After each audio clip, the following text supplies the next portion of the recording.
টাঙ্গাইলের বাসাইল উপজেলার দাপনাজোর এলাকায় ঝিনাই নদীর উপর নির্মিত সেতুর উদ্বোধন করেছেন মুক্তিযুদ্ধ বিষয়ক মন্ত্রী ও বিএনপির vice chairman advocate Ahmed Azam Khan. দুপুরে আয়োজিত অনুষ্ঠানে তিনি এ সেতু উদ্বোধন করেন। উদ্বোধন শেষে সাংবাদিকদের সঙ্গে আলাপকালে মন্ত্রী বলেন, সরকার গঠনের পর থেকে জনগণের কল্যাণে কাজ শুরু হয়েছে। নির্বাচনী প্রতিশ্রুতি অনুযায়ী কৃষক কার্ড ও ফ্যামিলি কার্ড বিতরণ ইতিমধ্যেই শুরু হয়েছে এবং গ্রামীণ অবকাঠামো উন্নয়নে জোর দেওয়া হচ্ছে। 282 মিটার দৈর্ঘ্যের গ্রাডার সেতুটি নির্মাণে ব্যয় হয়েছে প্রায় 29,96,00,000 টাকা। এই সেতু চালু হওয়ায় বাসাইল উপজেলার উত্তরাঞ্চলের লক্ষাধিক মানুষের জেলা শহরের সঙ্গে সরাসরি যোগাযোগ সহজ হয়েছে।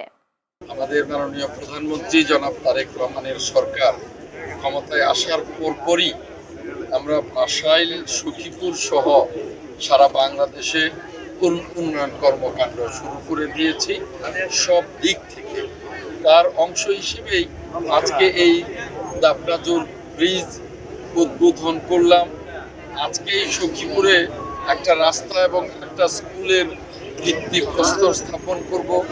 গত সপ্তাহে আমরা ওই সিঙ্গার ট্রাকের ওখানে পাথর কাটা যে ব্রিজ, সেই ব্রিজের ভিত্তিপ্রস্তর স্থাপন করেছি। এভাবেই বাসাইল এবং সখীপুরে এবার উন্নয়নের একটা বিপ্লব ঘটিয়ে দেব ইনশাল্লাহ।